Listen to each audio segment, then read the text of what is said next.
Каденова дары ичип алып кыйналып жатса мас экен деп ойлошуптур.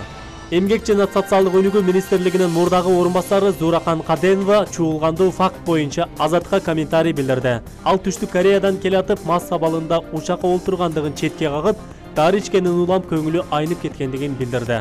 Мен ичимдик ичкен адам эмесмин. Биз Түштүк Кореяга атайын окууга барганбыз. Акыркы жумаларда болгону жүрөгүм ооруп, диетада жүргөм. Жүрөгүм ооруганда карвалол деген дарыны ичем.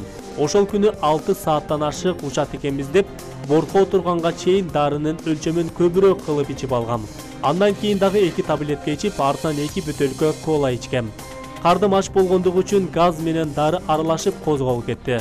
Учакка отуруп, корду такканда дароо көңүлүм айныды. Алып келип беришкен пакетине кузуп жибердим. Калтырап титиреп, өңүм куп-куу болуп кетти.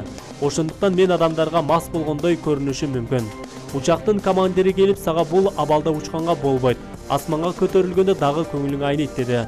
Ал мени кал дешти. Мен кете берейин дедим. Визаңыз проблема болбойт дешкенден түшүп калып, кайра учмак болдук. Жүктөрдү калтыруу үчүн багажды ачканда учактагы адамдарды да түшүрөт экен. Ошого убакыт кетип калды. Кийин капитандан сурасам, эч кандай рейстен кечиккен жок, залал келтирүү болгон жок деди. Өзүм кече кайра башкы рейс менен учуп келдим деди Каденова. Каденова президент Сооронбай Жээнбековго тууганчылыгы тууралуу маалыматты жана депутат Асылбек Жээнбековдун жардамчысы болуп иштегендиги тууралуу сурообузду комментарийсиз калтырды. Ал иштин бошотулгандыгы боюнча сотко кайрылбай тургандыгын, башка алектенүүчү иши бар экендигин кошумчалады.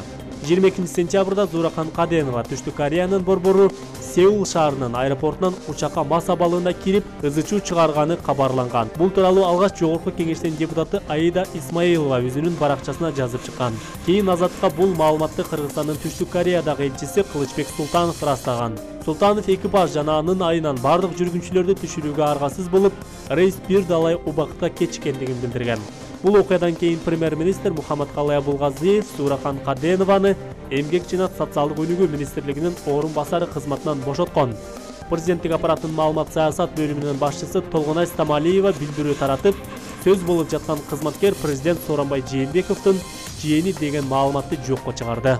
Ардактуу YouTube көрөрмандары, Түштүк Кореянын Кыргызстандагы элчиси Кылычбек Султанов бүгүн маалымат жыйыны уюштуруп, Каденова чындыгында мас абалында болгондугун жана башка маалыматтарды айтып берди. Биздин канал менен бир болуп туруңуздар. Бир аздан соң толук маалымат чыгарылат.